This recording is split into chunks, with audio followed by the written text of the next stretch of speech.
Welcome back to AI Unraveled. Today we are tearing up the org chart. For a century, the corporation was a pyramid.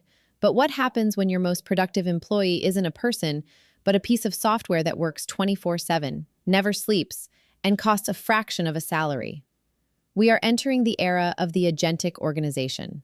In this episode, we are exploring the work graph, a new way of mapping value where humans don't just manage people, they orchestrate armies of autonomous agents.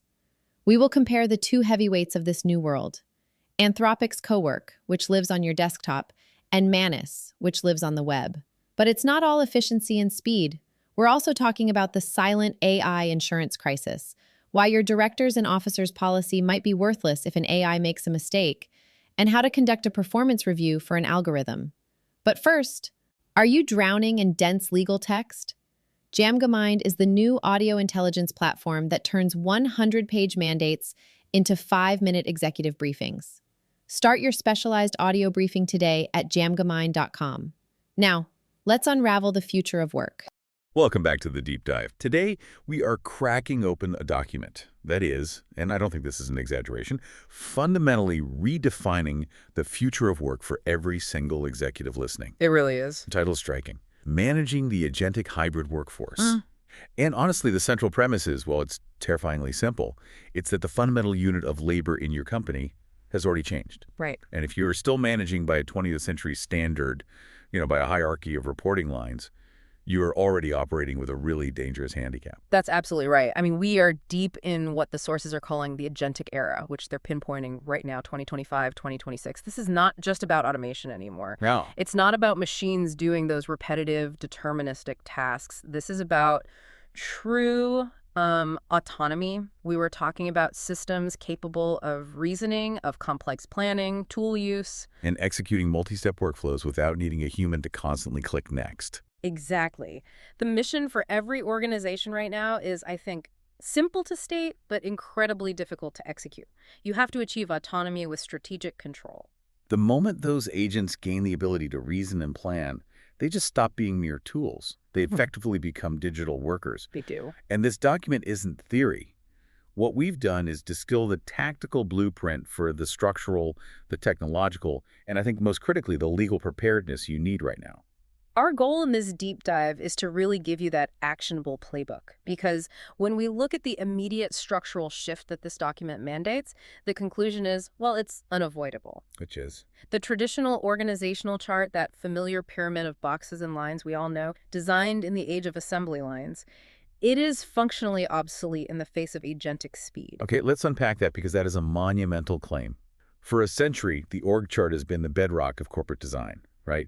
It was optimized for stability, clear chains of command, repeatability. He was command and control. It was command and control logistics designed for the Industrial Revolution. So why is that pyramid failing the modern agentic corporation so badly right now? Because it maps authority, but it fundamentally fails to map, value creation. The traditional pyramid is built on these functional silos, marketing, finance, legal operations. Right. And in the traditional world, if marketing needed data from finance, a human had to submit a ticket, wait for approval, wait for a human analyst to pull the data, and then route it back up the chain and over to the next silo. That friction, that latency, was just considered the cost of doing business, the cost of stability. Exactly. But the agentic organization runs on speed and fluidity.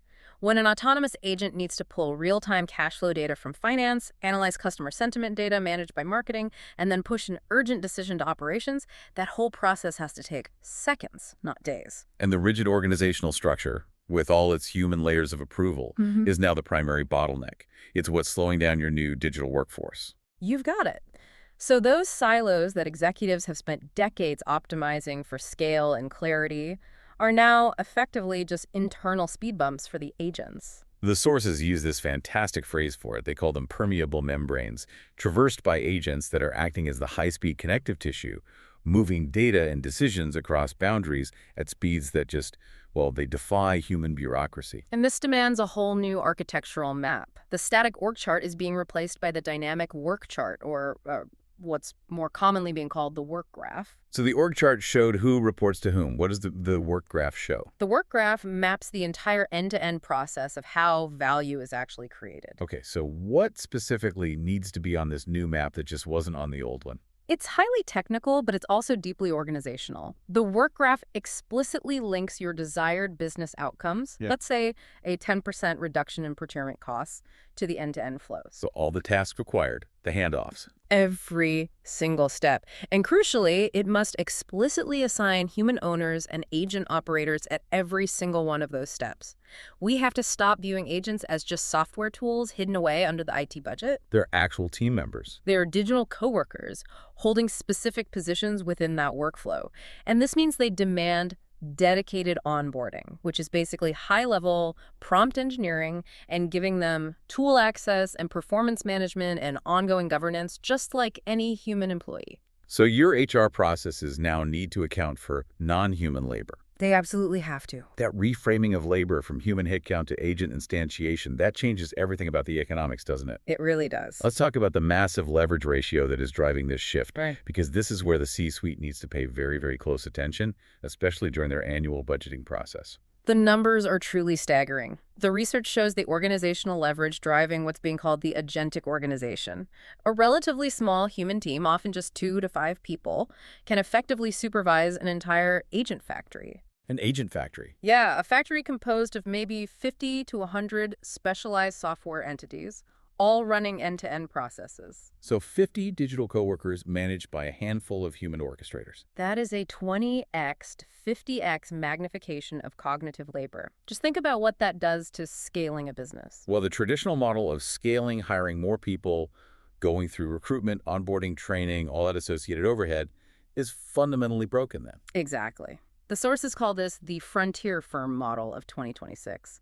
Scaling happens by instantiating more agents, giving them more compute, defining their roles in the work graph, not by navigating the really complex overhead of hiring more humans. This sounds great from a pure productivity perspective, but what does this shift do to internal corporate politics? I mean, the traditional executive budget meeting is fought over headcount. It is. Now you're telling them that budget authority shifts from HR over to the CIO, prioritizing compute and token budgets over salary lines. That is the political friction of the next 18 months right there. Headcount historically signaled power and strategic priority. Now, access to compute and the ability to engineer these high-leverage agentic workflows, that's the new signifier of power. It forces a really difficult conversation. It does. Are you measuring your department's success by the size of your human team or by the efficiency of your agent factory? And we are seeing the economic reality of this shift already playing out in some specific sector predictions, which I think drives home the point that the job isn't going away, it's just migrating. A perfect example is financial services. By 2026, the prediction is that manual transaction processing roles will decline by about 25%. That's the classic displacement story we always hear. Right, the scary part. But the strategic growth is where the new jobs are.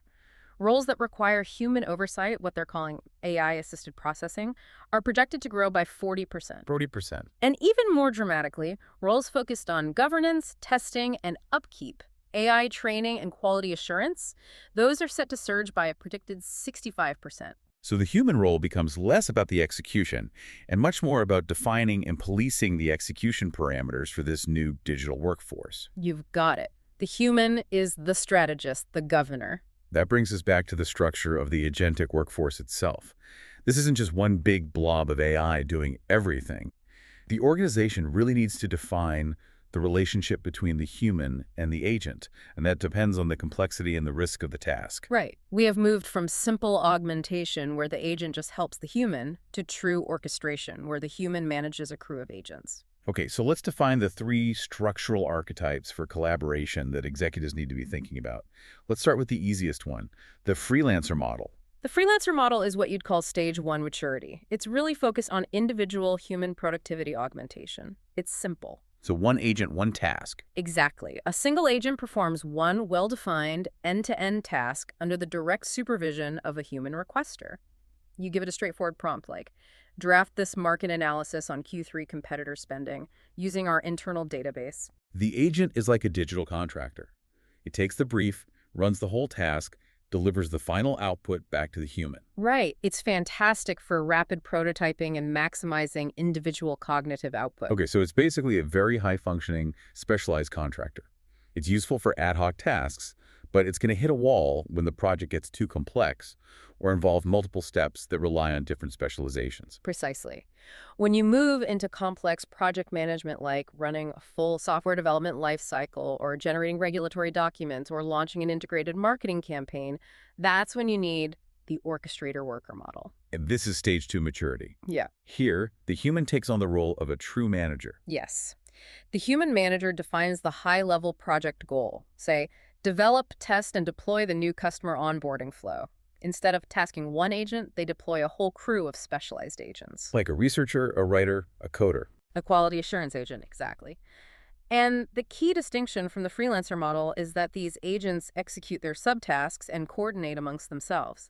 The coder agent coordinates with the writer agent on documentation, and both of them coordinate with the tester agent. So the human manager only receives the final output, or maybe some strategic intermediate milestones. Right. This is truly running a machine-to-machine workflow, and the human's job shifts entirely to setting the strategic direction and evaluating the final product.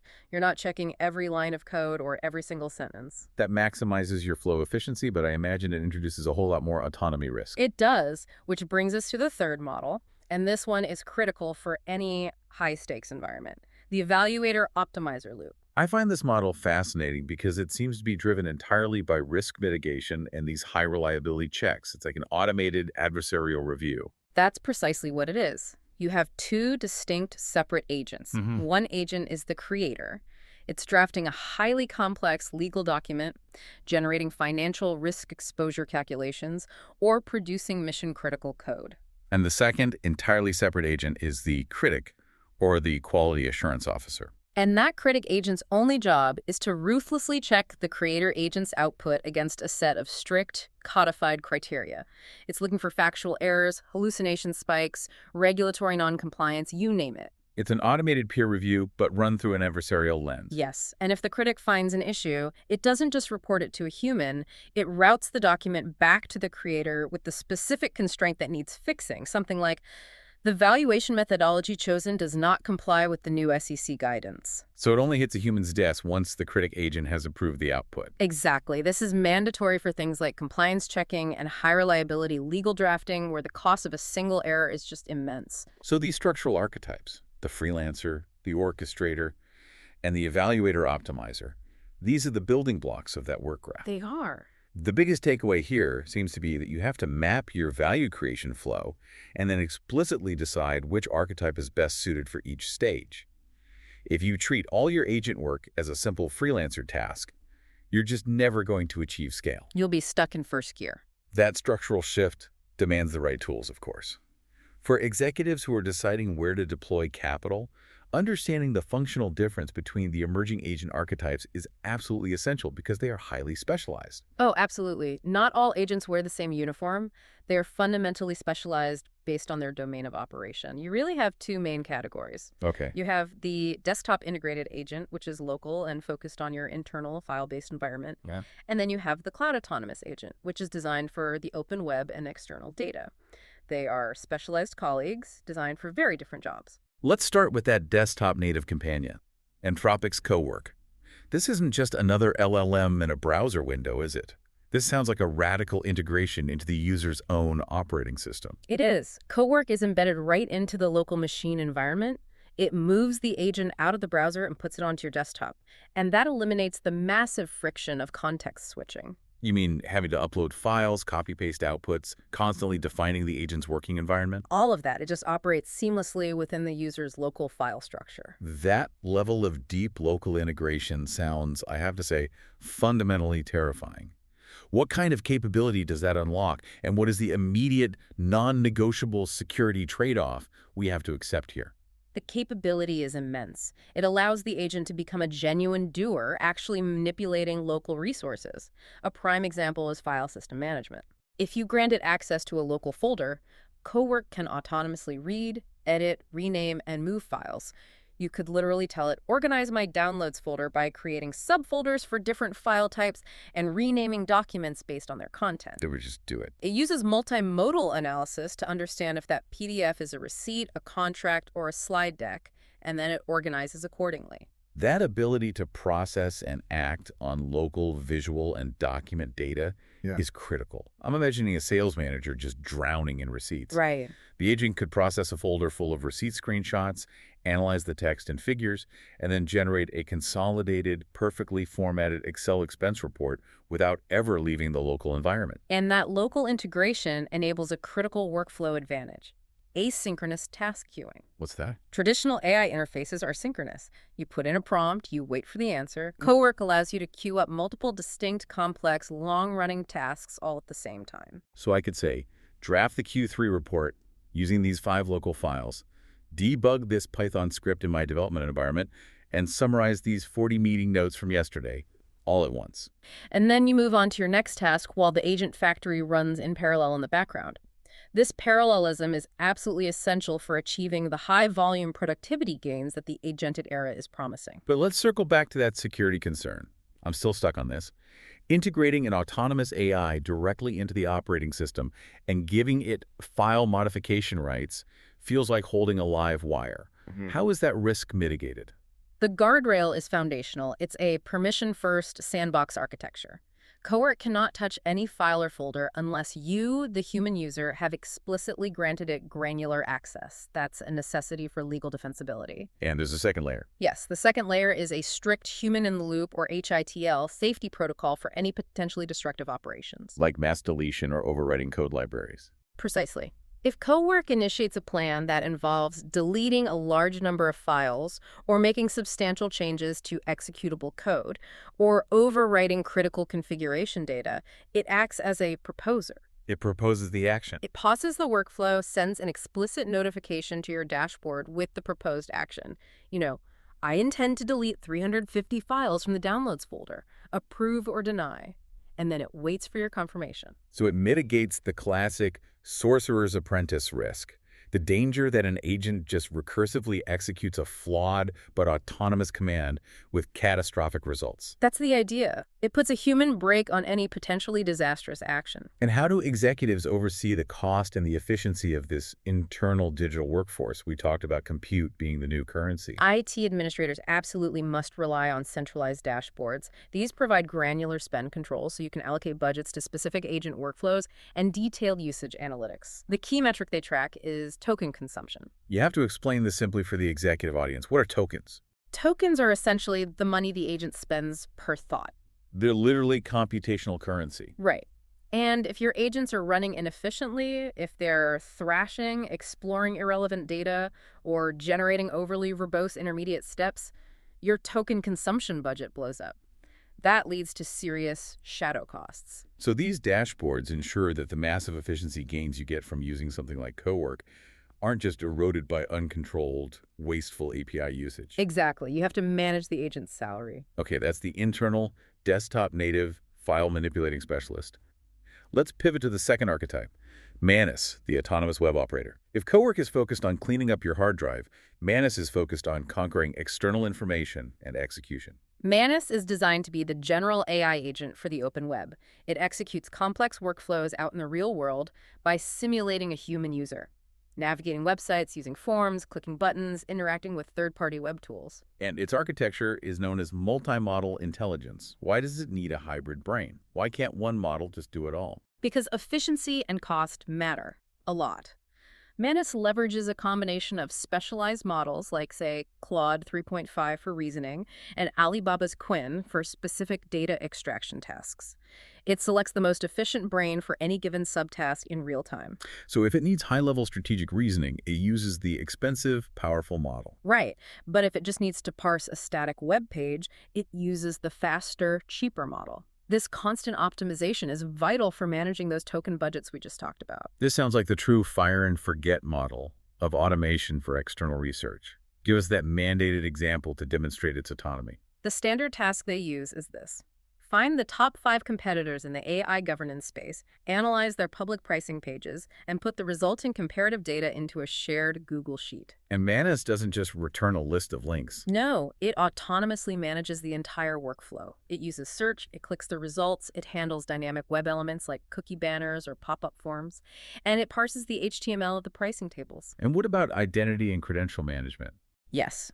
For deep research that requires logins like accessing premium industry reports or proprietary databases, Manus manages its own authentication using the user's stored credentials in a secure vault. And its real resilience. Its real resilience lies in its ability to self-correct.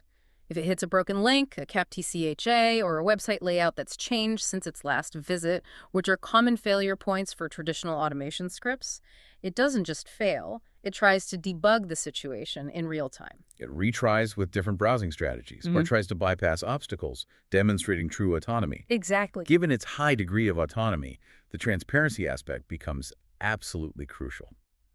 How does Manus maintain auditability for a supervisor? They emphasize what they call a glass box approach, which is particularly important for organizations using their team plan with shared credit pools. Supervisors can audit the agent's progress in real time through the workspace feature. And the crucial element here is the ability to view the agent's actual thought process. Yes, its internal chain of reasoning. You can see the decision nodes it hit, the tools it called, and most importantly, why it decided to retry a task. That is key. You aren't just trusting a black box result, you're auditing the logical integrity of the decision-making process. Yeah. That's how you build trust and know when to intervene if the logic is flawed. Exactly. So, to summarize the tool showdown, the choice depends entirely on the domain of the job. Cowork is your local file system expert. It's for file manipulation, local code refactoring, asynchronous queuing, and it's managed via token budgets. Best use cases: clean up my local hard drive. And Manus is your external specialist. It's for open web navigation, deep research, web automation, and it's optimized via multi-model intelligence.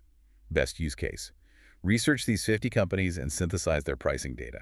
The future is a hybrid firm, which means you're going to need both of these specialized archetypes. No question about it. For years, the popular and often terrifying prediction was that AI would kill middle management.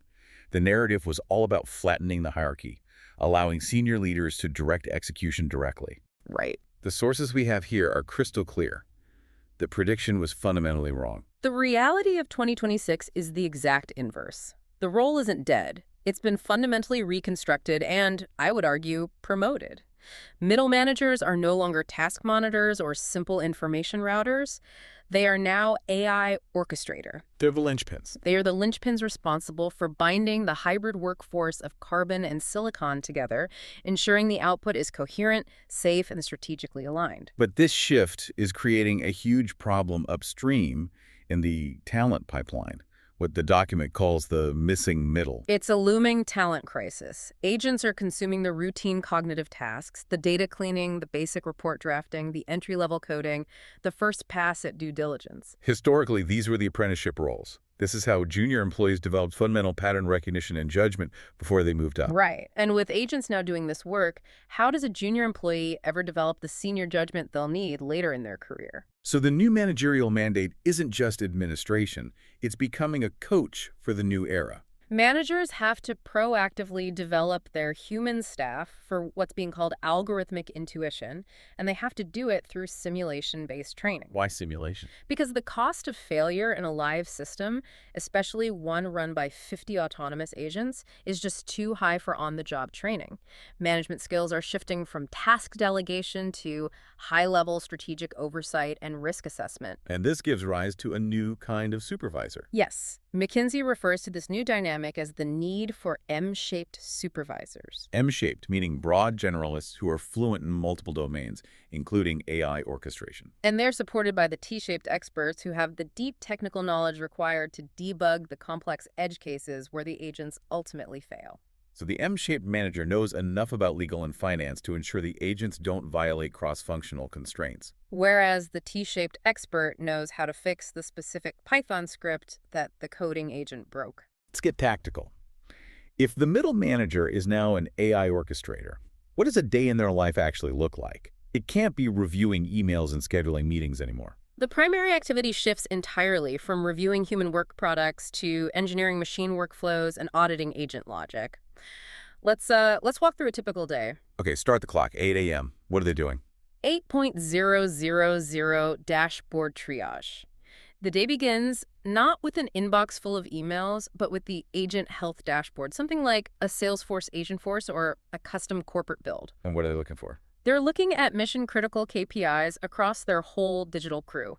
They're checking the deflection rate for customer service agents. If it's falling, that means the agent is failing to resolve too many inquiries on its own. Okay. They're looking for sudden hallucination spikes in the research crew. If an agent starts pulling fabricated data, that is a critical failure. And they are critically monitoring token consumption against their departmental budget. So they're managing a budget of compute, a cost center, instantly triaging the performance and cost of their entire digital workforce. What's the core competency that replaces the old HR functions? 9.30 SOP engineering.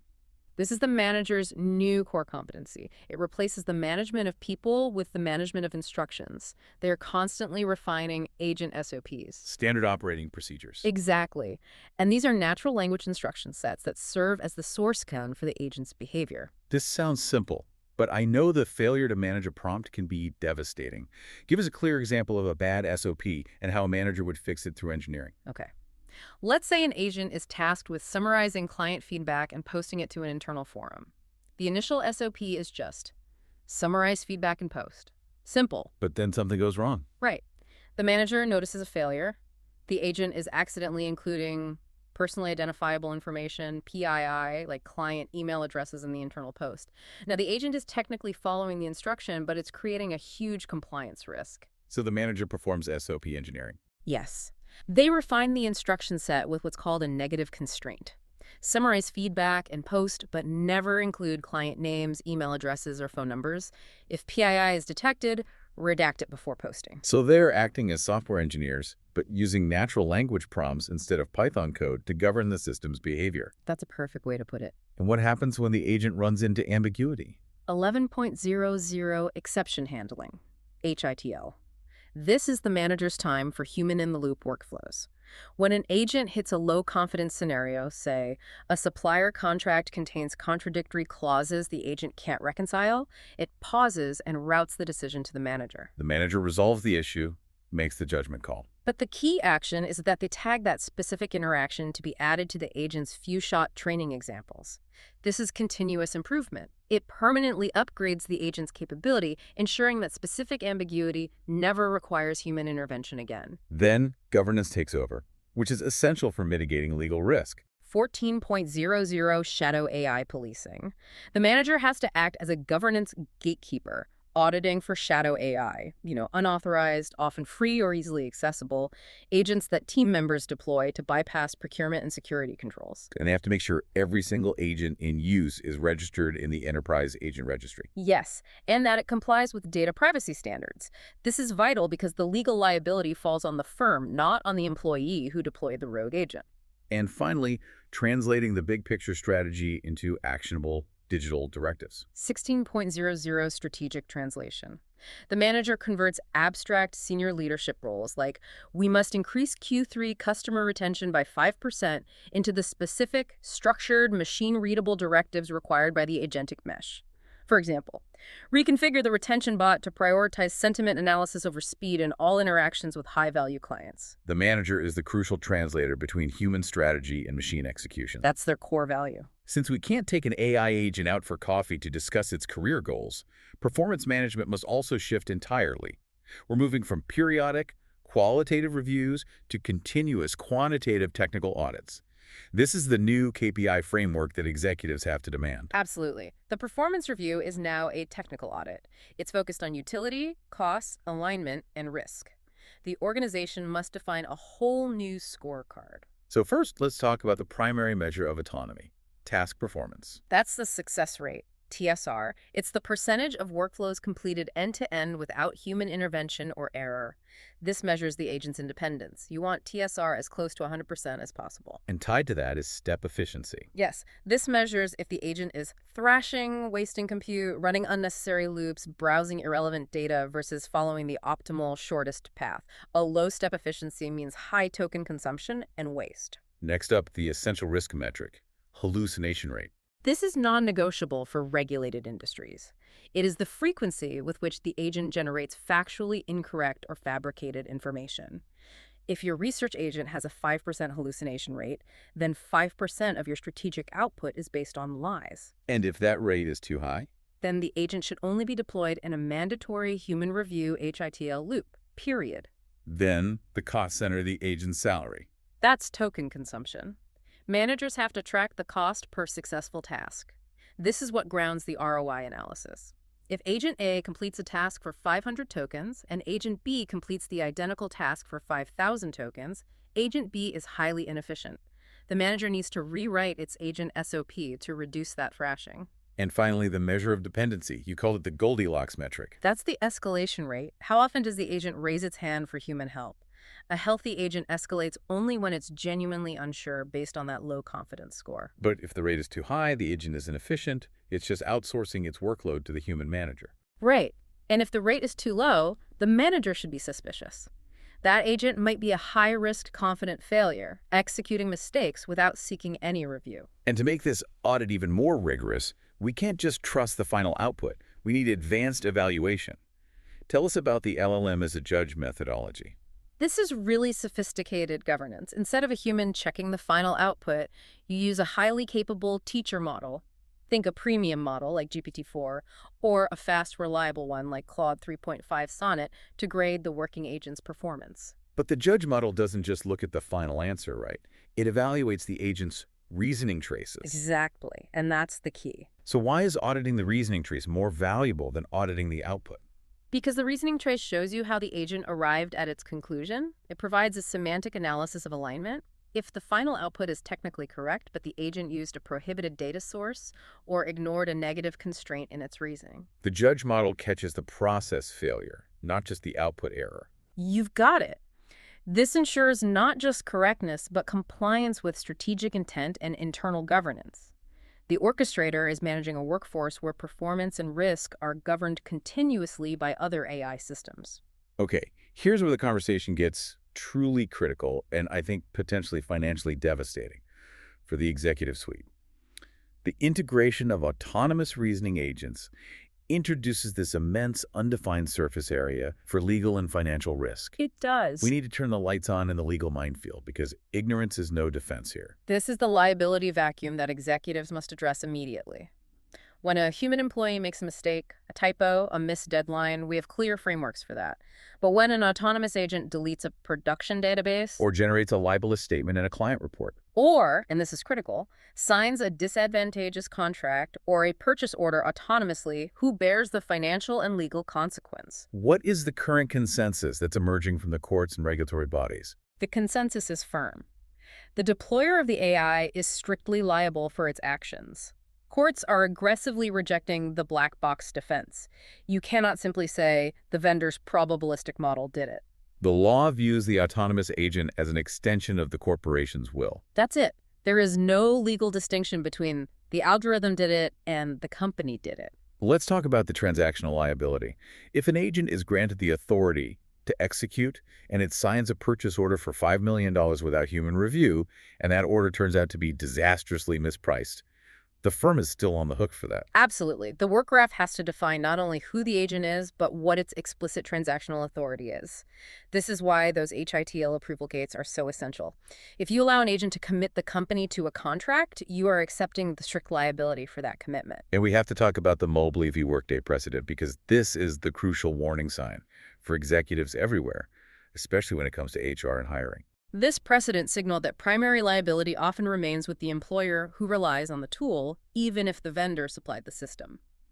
You cannot use AI as a liability shield for discriminatory outcomes. So if your automated resume screening agent, powered by the best vendor on the market, produces a discriminatory outcome in hiring, say, rejecting candidates based on prohibited criteria, the employer is liable for that discrimination. Correct. And this demands rigorous governance and continuous auditing of the agent's reasoning traces, which goes right back to that LLM as a judge mechanism we were talking about. We also have statutory liability emerging, which is setting the bar for transparency. Yes, like the Utah AI Policy Act. That act codifies liability for deceptive practices by AI. If your agent interacts with a consumer, say a customer service bot, and fails to disclose its non-human nature, or if it provides misleading financial or legal information. The deploying company is liable as if a human employee had made that deceptive statement. Yes, the legal burden of transparency is placed squarely on the deploying firm. Given all this legal exposure, the vendor contract negotiation has become an absolute battlefield, specifically around the indemnification clause. It is the new central negotiation point. AI providers are trying desperately to push liability for autonomous actions, hallucinations, and probabilistic errors back to the user. Their argument is they can't control the specific prompts or the unpredictable nature of the generative model, so the customer owns the output risk. Right. But the sophisticated enterprise customers are demanding comprehensive indemnification that goes far beyond traditional IP protection. They're demanding protection specifically for failures of the model to adhere to safety guardrails, autonomous errors resulting in financial loss, and claims arising from misuse of proprietary data. Yes, and the emerging best practice seems to be shared responsibility. Vendors indemnify for core model failures, while users indemnify for outcomes resulting from their own proprietary data, poor prompting, or failure to implement proper HITL controls. You have to know what risk you are absorbing in that contract. Now, let's look at the insurance market itself. This is perhaps the biggest hidden crisis facing C-suite executives who think their current policies already protect them. This is the silent AI crisis. Traditional policies, your commercial general liability, your D&O, your errors and omissions, they were all written in a world without autonomous agents. They don't explicitly mention AI. Which creates silent AI coverage. Exactly. The unintentional possibility that the insurer might be liable for a massive, unpriced, AI-driven loss. The insurance industry views this as an existential threat, and they are moving aggressively to eliminate it. And that elimination is coming in the form of some brutal fine print. We need to issue a clear warning here. You must audit your policies immediately for absolute AI exclusions. This is an urgent call to action. Carriers like Berkeley and Hamilton are already introducing absolute AI exclusions in their D&O and E&O policies. These are sweeping endorsements. What do they say? They broadly exclude coverage for any claim based upon, arising out of, or attributable to the use of artificial intelligence. If your company relies on these standard policies and you deploy autonomous agents, you are dangerously exposed. You are uninsured for their mistakes, from libel to catastrophic financial loss. And the clock is ticking on that silent coverage. Even the industry standardization body, the Insurance Services Office, or ISO, is stepping in to close the loophole. The ISO is rolling out specific endorsements, like updates to CG 2026, to standardize how generative AI exposures are handled across the market. This means the ambiguity is being intentionally removed. So if you do not buy affirmative coverage, you will be explicitly excluded. Yeah. Your E&O policy will not cover the actions of your agentic workforce. That's the bottom line. So what does the market offer to fill that terrifying gap? We are seeing the rise of affirmative AI insurance. This is the new specialized market you need to be engaging with. Munich Re's Azure, for example, specifically covers the performance gap. The performance gap. Yes. If your new fraud detection AI promises 99.5% accuracy but only delivers 90%, leading to massive undetected losses, the policy pays out for that operational loss. It covers both internal owned damages and third-party liabilities from underperformance. And then there's the concept of treating the model itself like a warranted product. That's Armilla's AI liability, which is backed by Lloyd's. It creates a warranty for the model's performance. If the model hallucinates or fails to meet its established performance metrics, leading to a lawsuit or a loss, the policy covers the defense costs and damages. We're also seeing major cloud providers like Google Cloud offering IP indemnity. They are for users against copyright lawsuits resulting from the use of their generative AI tools. They're carving out specific, narrow liability concessions to stay competitive. The ultimate solution, however, remains governance. Gartner predicts that 40% of agentic AI projects will fail purely due to inadequate risk controls. How do we engineer guardrails to mitigate the risk we just described? By using rigorous human-in-the-loop HITL architectures. HITL is the primary mechanism for mitigating autonomy risk. It ensures human judgment is inserted at critical decision gates before an error becomes catastrophic. So give us the common architectures that executives should be mandating in their workflows. First, approval gates. This is proactive control. The agent drafts the action, say, I have optimized the supply chain order and drafted the $500,000 purchase order. But the execution is paused. Execution is paused, and a permission token is sent to the manager's dashboard. The workflow cannot proceed until the manager clicks approve. Second, the more dynamic approach, confidence-based routing. This is reactive safety. The agent calculates an internal confidence score for its plan. I am 75% sure this invoice matches the PO based on the ambiguity of the supplier name. If that score falls below a predefined threshold, let's say 90%, the agent automatically yields control and routes the task to a human for manual review. This prevents those low-confidence, high-stakes errors from ever happening. Exactly. And finally, for lower-risk tasks, the necessary evil of accountability and forensics. Post-hoc audit logging. Right. The agent works autonomously to maintain speed, but every single step it takes, inputs, tool calls, reasoning traces, outputs, is logged to an immutable ledger for retrospective auditing and forensic analysis if something goes wrong. If you can't prove how the agent made the mistake, you can't fix it, and you certainly can't defend the liability claim. So let's bring this all together. We started with the harsh but necessary truth. The org chart is dead. It's being supplanted by the fluid dynamic work graph, which explicitly maps agents as digital coworkers. The economic imperative is clear. You achieve that 20x to 50x leverage by instantiating agent crews, not by hiring more humans. And this requires executives to shift their budget focus from headcount to compute, from salaries to token consumption. We detail the crucial difference between the specialized tools, the local intelligence of Cowork for file manipulation and asynchronous queuing, versus the web autonomy of Manus for external research and autonomous browsing. And we affirmed that the middle manager has been promoted to AI Orchestrator. Their new core competencies are dashboard triage, SOP engineering for governance, and acting as the human-in-the-loop exception handler. And they're governing their crews using technical KPIs like success rate, TSR, and auditing reasoning traces via LLM as a judge. Most importantly, we shone a spotlight on the risk and insurance nightmare. The key takeaways are the deployer is strictly liable, the Mobley v. Workday precedent holds employers accountable, and the clock is ticking on silent AI as carriers aggressively introduce absolute AI exclusions. Your solution lies in purchasing affirmative AI insurance and engineering those rigorous HITL architectures. The transition to the agentic organization can be structured into a three-stage maturity model. Stage 1 is the foundation, using the freelancer model for individual productivity and enforcing basic shadow AI auditing to catch rogue agents. Stage 2 is the mesh. That's deploying the orchestrator worker model, implementing rigorous HITL workflows, especially confidence-based routing, and proactively securing the company by purchasing specialized affirmative AI insurance that warrants performance. And stage 3 is the agentic firm.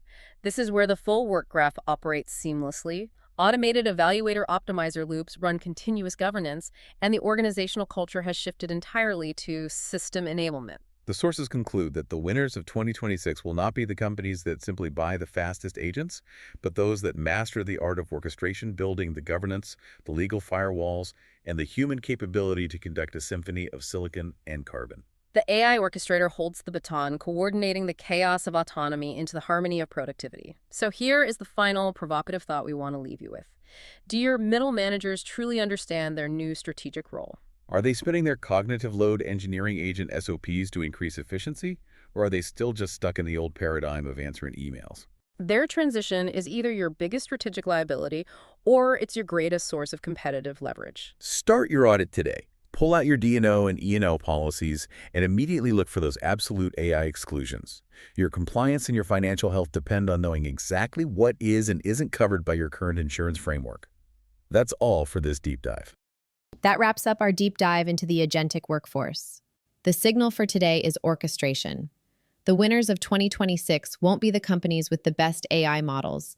They will be the companies with the best managers, the AI orchestrators, who can bind carbon and silicon into a cohesive, compliant, and high-performing mesh. The middle manager isn't dead. They just got a massive promotion. Before we go, a reminder for the leaders listening. Are you drowning in dense legal text? Jamga Mind is the new audio intelligence platform that decodes liability so you don't have to. Start your specialized audio briefing today at jamgamind.com. This podcast is created and produced by Etienne Newman. Please subscribe and share. Until next time, keep unraveling the future.